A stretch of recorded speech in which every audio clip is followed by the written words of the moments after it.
After my fiancée and I broke up suddenly, I moved to another city to start over. 4 years later, I returned to the city where I used to live. The moment the plane landed, I received an invitation, a class reunion. To my surprise, my ex-fiancée, who had always avoided such occasions, was also attending. As soon as I took my seat, friends gathered around me. Everyone asked in unison, "Where have you been all these years?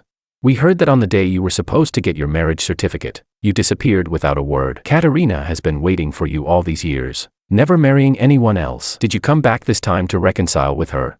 When you left back then, Katarina went almost crazy trying to find you. How could you be so cold-hearted, cutting all contact for so long?"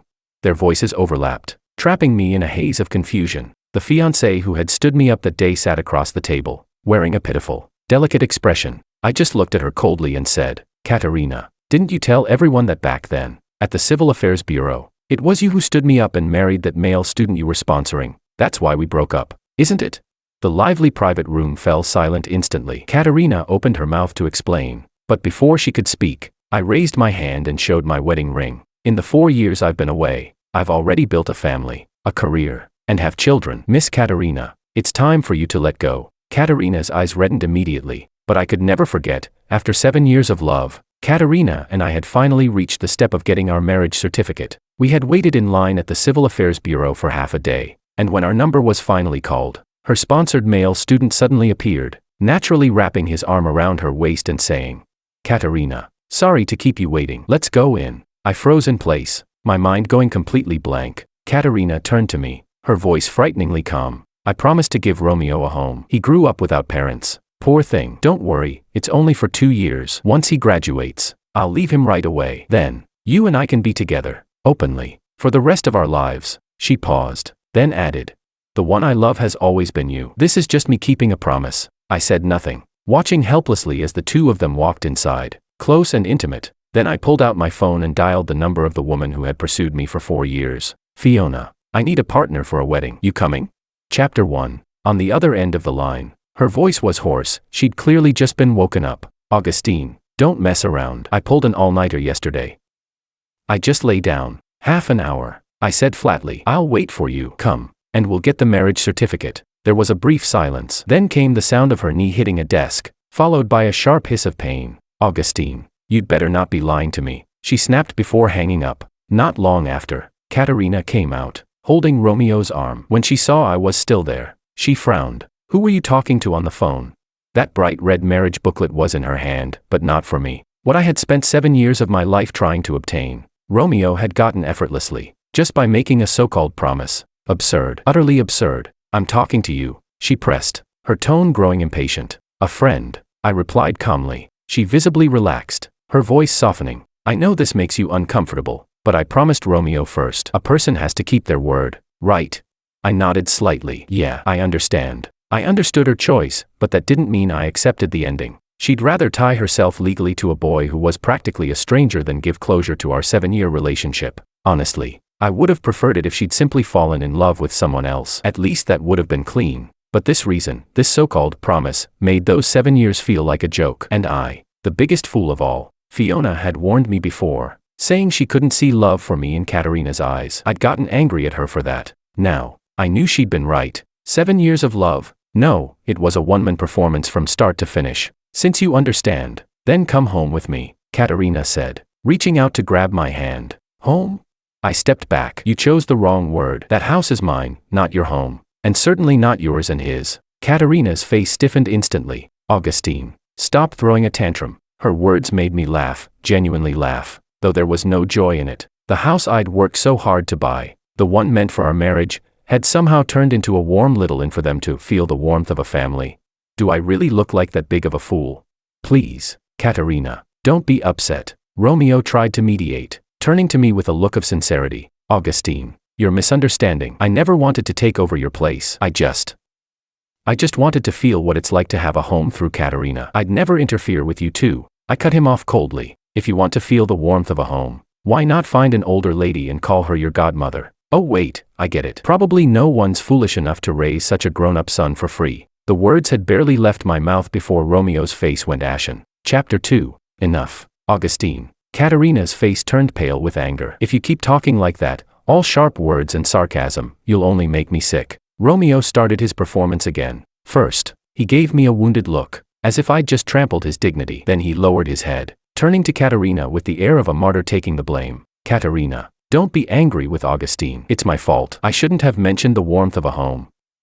Don't blame him. If you have to blame someone, blame me. My stomach churned. A man over 6 feet tall, playing the helpless White Lotus victim, truly a masterpiece of shameless acting. And the worst part, Katarina fell for it. Her expression softened. She reached out to gently stroke his cheek, her voice tender enough to drip water. It's not your fault, silly. The next second, that same tenderness froze on her face. Her eyes turned sharp as knives, directed straight at me. Augustine, I never knew you could be so petty. Apologize to Romeo right now. Otherwise, forget about waiting for those 2 years, there's no point anymore. I pointed to the red marriage booklet in her hand, reminding her of the simple truth. You've already registered with Romeo. There was never going to be a wedding between us. Bigamy is illegal. In case you forgot. My words hit her like a slap. For a moment, she was speechless. Romeo, however, furrowed his brows and said in a patronizing tone, like some wise elder, "Bro, you shouldn't say things like that. Once words are spoken, they can't be taken back." I have no intention of taking them back.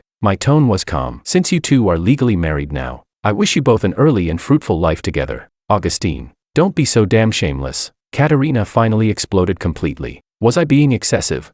I laughed coldly. No, not as excessive as you cheating on me right in front of my eyes. Katarina, Augustine's just angry. Let's go, Romeo said smoothly, pulling her away at just the right time. As their figures disappeared from sight, my thoughts drifted back to 7 years ago. The freshman welcome party, Katarina in a white dress, her clear voice singing a cappella, breaking effortlessly into my world. From that moment on, I chased her for 7 years, 4 years through college, 3 more at work. In my world, there was room for no one else. When she was happy, I laughed with her. When she was sad, I was always the first to appear. I truly believed that companionship was the most profound declaration of love, that if I gave her everything, she'd eventually be moved. For 7 years, I buried every frustration from work and life, showing her only my energetic, reliable side. I thought love meant shielding her from the wind and rain. She once said she wouldn't marry without her own house, so I worked overtime relentlessly, saving every penny to surprise her. She said she wanted to sponsor a poor college student.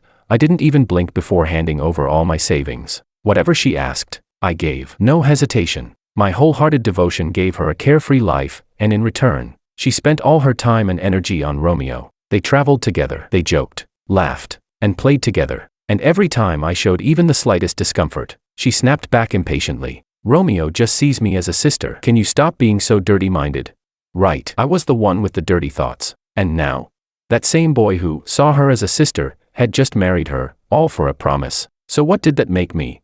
I wiped away the moisture from the corner of my eye and unlocked my phone. A message from Fiona lit up the screen. I'm already on the plane. Don't worry, I'll make it before the Civil Affairs Bureau closes today, I replied. No need to rush. We've got plenty of time. Chapter 3. No way. What if you regret it tomorrow? I stared at the message on the screen and couldn't help but smile. Everything that happened today made me finally see Katarina for who she truly was, and see the pathetic fool I had been for 7 years. Not loving someone is such a simple, brutal truth. I looked down at the suit I was wearing, the one I had specially prepared for the marriage registration with Katarina. Now, it felt unbearably out of place, even dirty. I needed to get rid of it. It wasn't just a matter of throwing away fabric. It was about saying goodbye to the past, and showing the bare minimum of respect to the person who was about to enter my future. When I got home and opened the door, Romeo was sitting on the living room sofa, wearing my pajamas, legs spread wide, relaxed like the owner of the place. From the bathroom came the sound of running water. Augustine, you're back, he said cheerfully, as if greeting an old friend.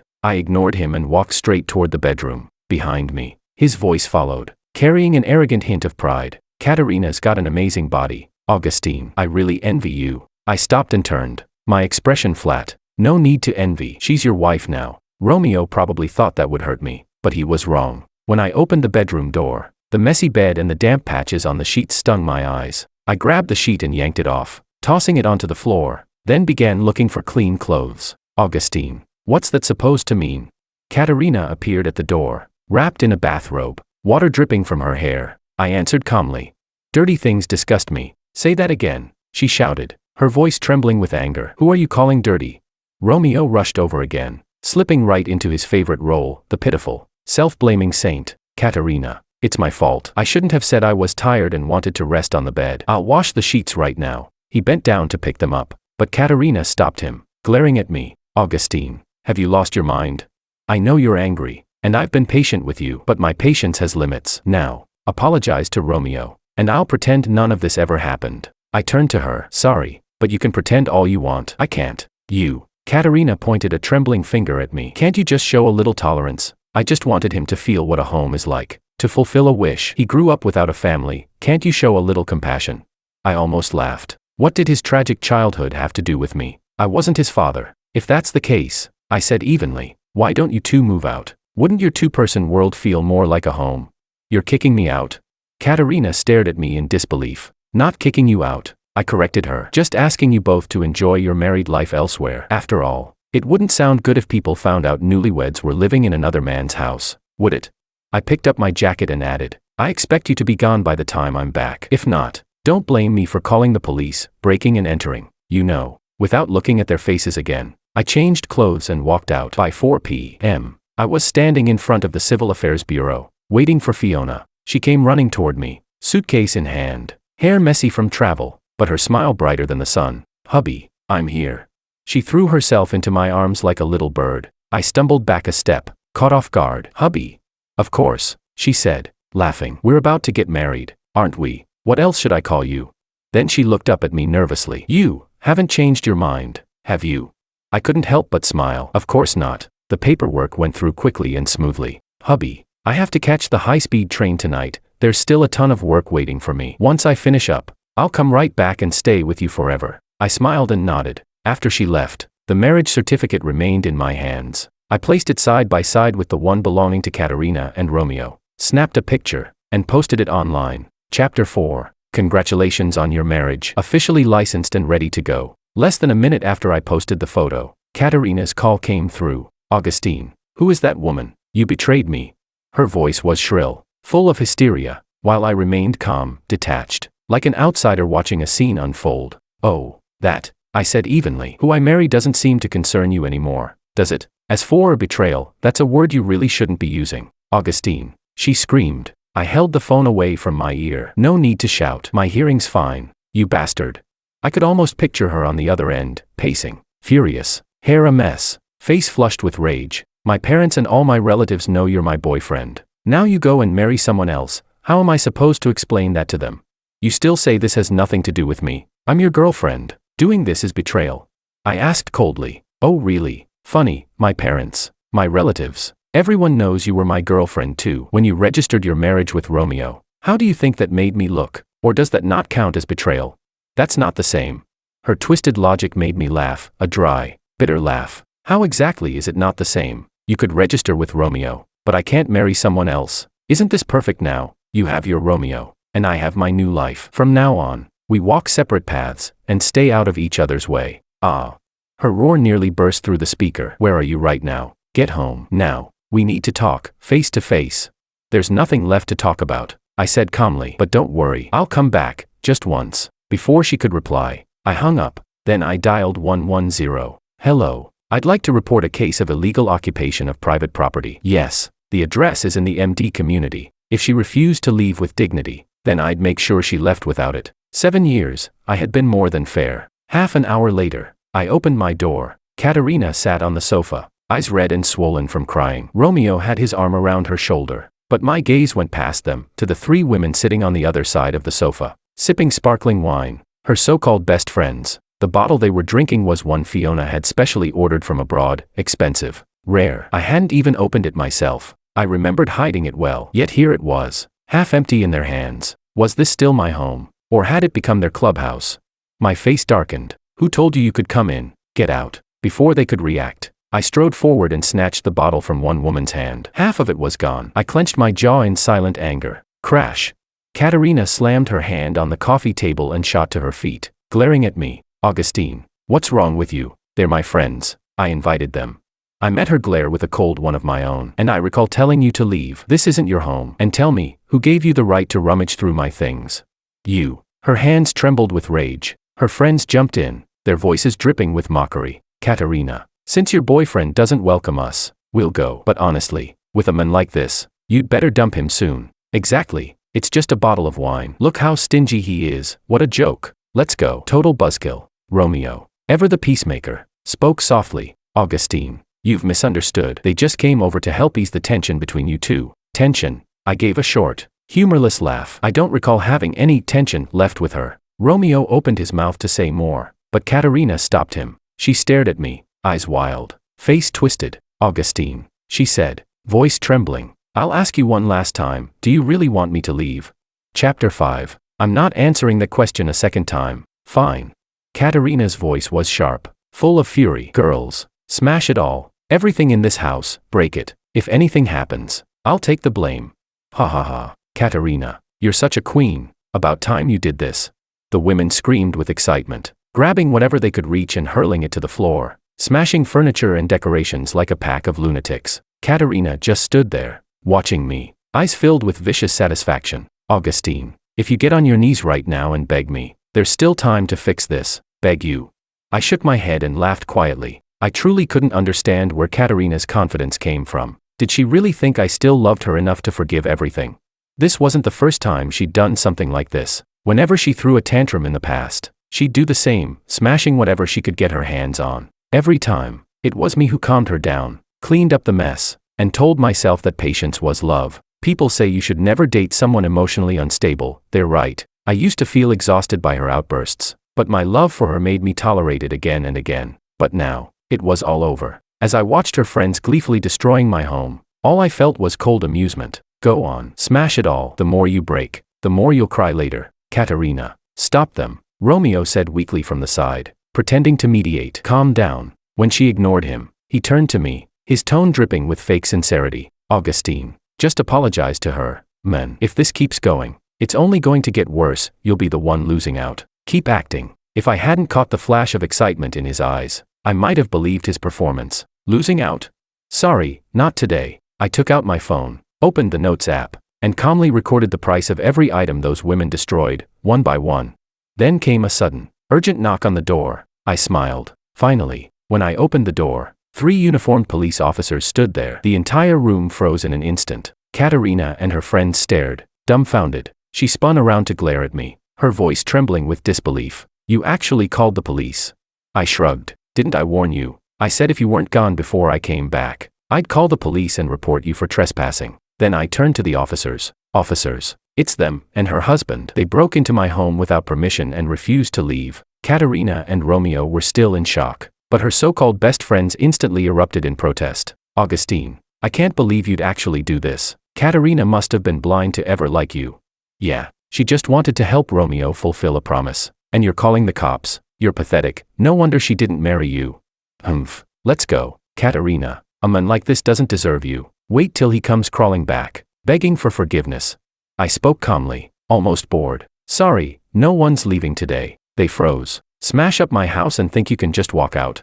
The world doesn't work that way. Officers, I said evenly. These women deliberately damaged my property. I want full compensation for all losses. The color drained from their faces at once. You call yourself a man, making us pay for this? You wish. We're leaving. Let's see who dares to stop us.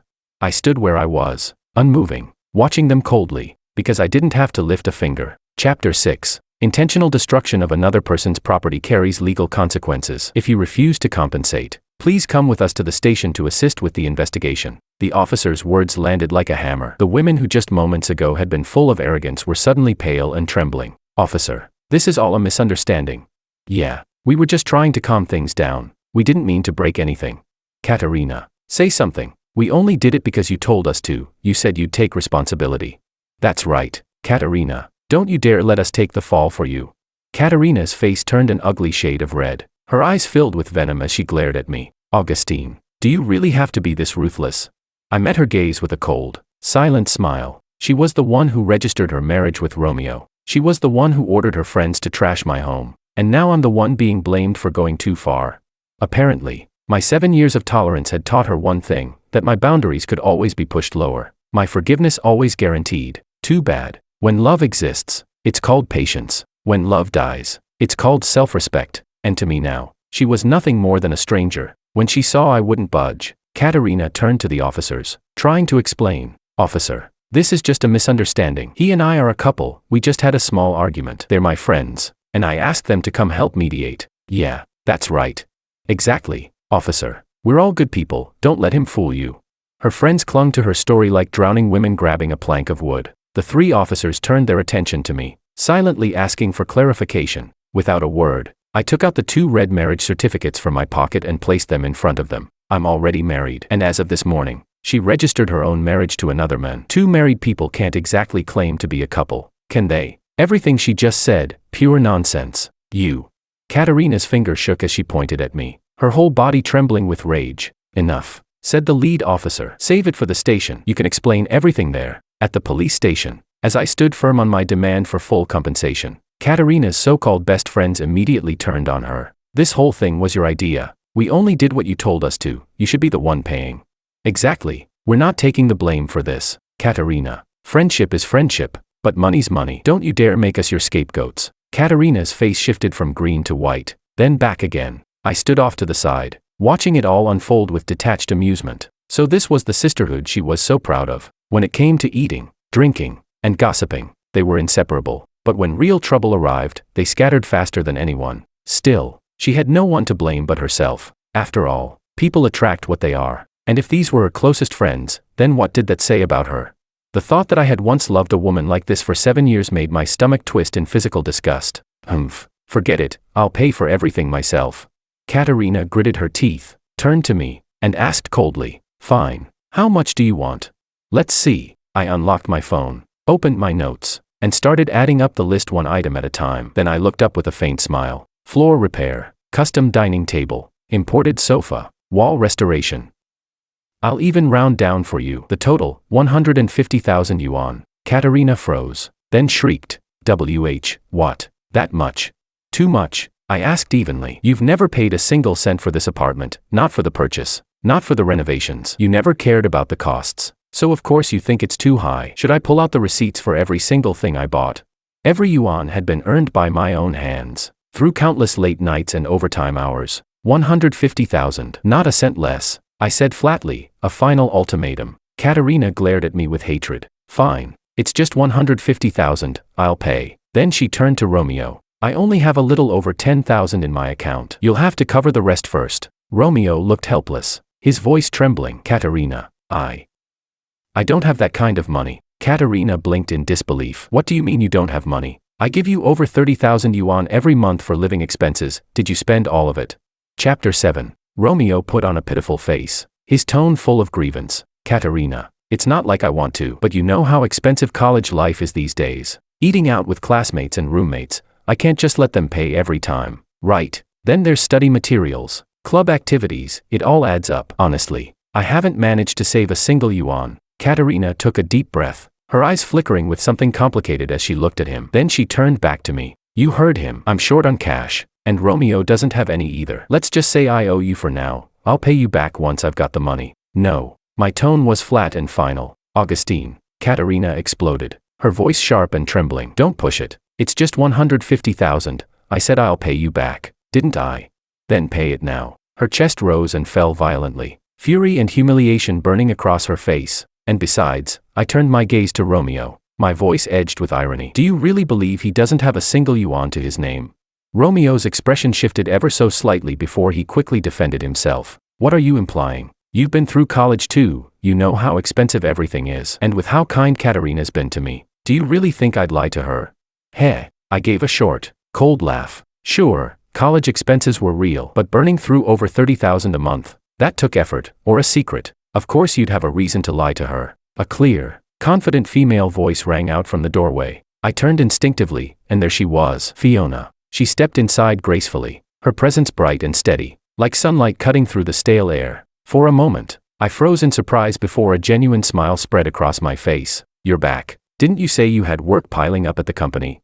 She smiled, eyes soft. No matter how big the problem, nothing's more important than you, husband. Fiona came over and naturally slipped her arm through mine. You. Katarina's voice trembled with rage, her eyes burning with hatred as she glared at Fiona. I knew it, you home-wrecking fox. You've always had your greedy little eyes on Augustine. Fiona smiled sweetly and replied, calm and unshaken. Yes, and thank you, Katarina, for making it possible. Fiona didn't get angry at Katarina's accusation. Instead, she smiled with disarming sincerity. If you hadn't chosen to marry Romeo today, making Augustine finally see who you truly are, I probably wouldn't have had this chance at all. She tilted her head slightly, her tone casual but every word sharp enough to draw blood. So really, you're half a matchmaker between us. I should probably treat you to a meal for your help, though. Judging by your face right now, I doubt you're in the mood to eat. Katarina's expression froze, her eyes narrowing into daggers as she glared at Fiona. If we weren't inside the police station, I had no doubt she'd have pounced on her by now. Don't look at me like that, Fiona continued, voice calm, almost gentle. You were the one who pushed Augustine away with your own hands. I didn't break up your relationship, you did that all by yourself. Then her tone shifted, playful yet cold. But tell me, don't you ever wonder where all that charity money for your beloved student actually went? Over $30,000 a month, TSK, even in a top-tier city. That's quite the luxury lifestyle. As she spoke, Fiona cast a faintly mocking glance at Romeo, whose expression grew visibly stiff. Before Katarina could respond, Romeo panicked. He grabbed her hand tightly and blurted out, Katarina, let's just go. I'll figure out the money issue. Katarina, clearly touched by his supposed sense of responsibility, squeezed his hand in return. You're just a student, there's no way you can come up with that much money. Don't worry, I want to hear what this woman's trying to spin. I won't believe a word of it. But, Romeo tried to interrupt, but Katarina cut him off coldly. She turned to Fiona with a sneer. Go ahead, I'm listening. Let's see what kind of story you can make up. Story? Fiona smiled faintly. You'll know soon enough. She reached into her bag and pulled out a stack of glossy photographs, slapping them onto the table. Take a look. Here's what your model student has been doing behind your back. Katarina frowned, picked up the photos, and began flipping through them one by one. Her expression shifted with each turn, confusion, disbelief, shock, then finally, fury. In one sudden motion, she turned and hurled the entire stack straight at Romeo's face. So this is where all your money went. The photos scattered across the floor. I glanced down. They were all intimate shots of Romeo with different young women. Some in high-end restaurants, others shopping in luxury stores, a few even taken in hotel lobbies. I couldn't help but smirk. No wonder $30,000 a month wasn't enough. Turns out he was funding his own little harem. Katarina glared at Romeo, her voice trembling with rage. You used my money to keep other women. Unbelievable. You're even worse than I thought.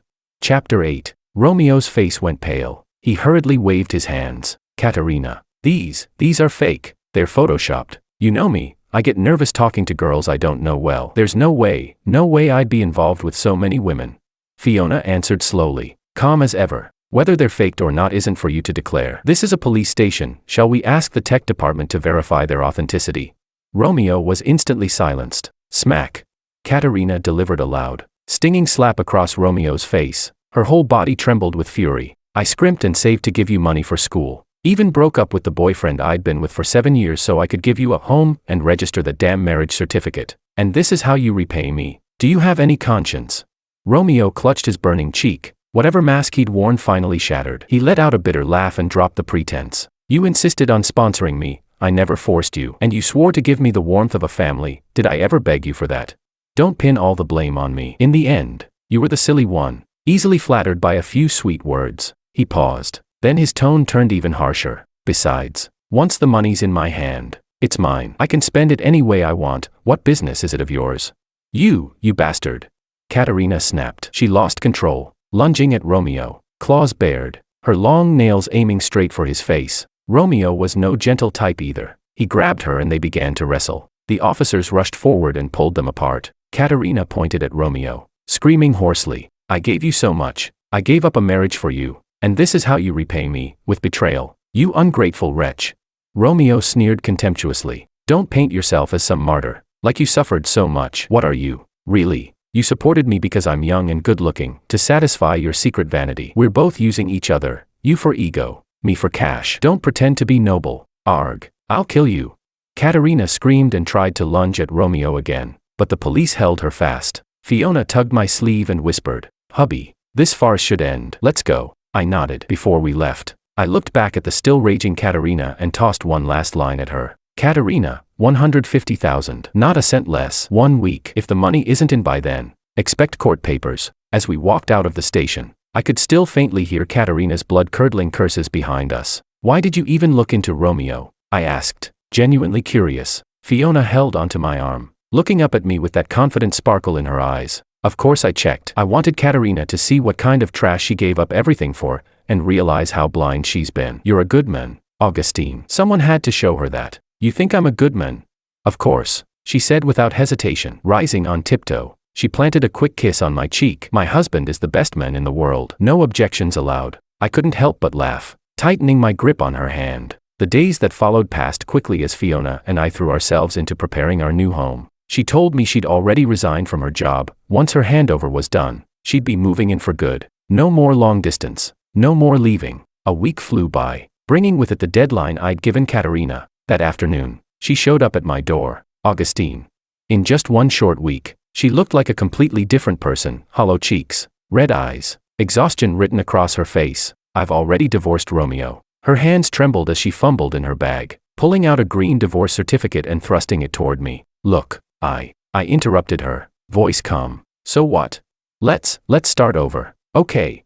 She clutched my hand, gripping it so tightly it hurt. I know I was wrong. I really do. Please, give me another chance. We can go get our marriage license right now. We'll have a baby, a family, just like before. Please, Augustine. I chuckled softly, turned, and walked into the bedroom. When I came back, I was holding my marriage certificate with Fiona. I waved it lightly in front of her eyes. Katarina, it's broad daylight. Stop dreaming. Fiona and I are getting married next weekend. You're welcome to come for the banquet if you want. I'm not stingy about an extra pair of chopsticks. No, you can't be with her. I love you, Augustine. I can't live without you. You promised we'd be together forever. Katarina shook her head, crying hysterically, but for the first time in 7 years, I felt absolutely nothing. Chapter 9. All warmth vanished from my face. So you do remember we once made a promise, I said quietly. Then tell me, what did your actions mean? You left me standing alone outside the marriage registry, walked straight in with another man, and used the home I bought to give him warmth. When you did all that, did our forever ever cross your mind? Katarina's face went ghostly pale. She couldn't say a word. I continued, voice steady but cold. Katarina, I loved you for 7 years. I gave you everything I possibly could. From the moment you decided to sponsor Romeo, you kept using my love to feed your savior complex. Tell me, am I wrong? It's my fault. It's all my fault. Tears streamed down her face uncontrollably. The only words she could still form were I'm sorry. No need for apologies. I looked at her calmly. Just don't disturb my life again. That will be the greatest respect you can show me. And about the 150,000, not a single yuan less. Augustine, are you really that heartless? You won't leave me even the smallest way back. I met her eyes and said, each word heavy as stone, you want a way back now, but the only road I had was the one you personally destroyed. The sentence hit her like a blow. Her knees gave out, and she collapsed weakly onto the floor. The next day, Katarina came to deliver the money. When I reached out to take the thick envelope of cash, she clutched it tightly, refusing to let go. Her voice trembled with the last flicker of hope. Is it really impossible? Before I could respond, Fiona spoke up first. Miss Katarina, she said, her tone cool but composed. If I were you, I wouldn't even have the face to ask that question. You don't understand. I'm a victim too, Katarina screamed, her voice cracking. Yes, I registered with Romeo, but I swear I never betrayed Augustine. I'm clean. Fiona let out a small, sharp laugh. Maybe your body's clean, she said evenly. But you took the promise of marriage that should have belonged to Augustine and gave it to another man, even if you never crossed the line. That alone is the dirtiest betrayal. I honestly don't know where you find the nerve to beg for his forgiveness. Katarina's face burned red with shame and fury. I gave Fiona's hand a light tug, signaling her to stop. Then, with one firm motion, I pulled the envelope of cash from Katarina's grasp. Go, I said quietly. Our story ends here. No hate, no love, just nothing left. Katarina broke down completely and ran out in tears. A week later, Fiona and I were married as planned. Katarina showed up. She looked even more worn out than before. The hollowness in her eyes said everything words could not. When we went to toast her table, she raised her glass with trembling hands and forced a smile uglier than crying. Congratulations.